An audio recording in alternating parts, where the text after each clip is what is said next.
koji je bez ikakvoga sustezanja javno je govorio o tome da činjenice nisu važne. Ako moj tekst nije baziran po činjenicama, ako nisu točne, tim gore po činjenice parafrazirao je filozofa, htijući pokazati kako je on iznad toga. Ovdje citat predstavlja na njegove knjige gdje njegov kolega, bivši urednik Mario Bošnjak kaže, ali to ti nisu dobre činjenice. Ne poštuju. Čim ne poštuju činjenice, onda dolazi do nečega što više nije novinarstvo, nego prelazi u manipulacije, prelazi u nešto što se ne temelji na stvarnom događaju, na stvarnim zbivanjima, na stvarnim činjenicama, nego možemo i ovako i onako.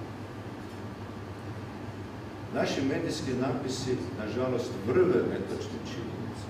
Stav kojeg ste donijeli na temelju krivih činjenica ne može biti dobro. Evo nekoliko primjera, tu će kolega Čapić i Petković odmah uočiti brojke. Razlika možda nije ni bitno da li je surilo toliko ili ovoliko, ali kada izvještavate o jednom događaju, ne može biti takva razlika, ne može se tako igrati. Ovo je sličan primjer. Prevrnula se cisterna sa 26.000 litara nafte, prevrnula se cisterna sa 18 tona nafte. Ista slika, isti tekst. Druge brojke, drugi auto. Šta je točno? Na kojim činjenicama se baziraju ovi podaci? Ovoga ljeta se u Jadranu pojavio kip kod Brela. Senzacija. Kip u Jadranu nije uobičajena stvar. Novine su vrvile sa izvještajima o kitu. Svi su pisali kip ovdje, kip tamo, objavljivali slike. Najprije niko nije snimio kita u ovakvoj lijepoj zamahoj kozi, kako rekao, maši, to smo uzeli iz arhiva. U redu, neka je to licencija poetika.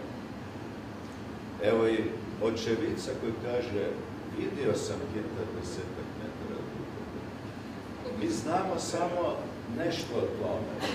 Sad dolazi vrhunac licencije poetike. U jednom tekstu piše, napustio ih je vrlo brzo, krenuo prema Vrulji, u smjeru Baške Vode, sve dublje i dublje.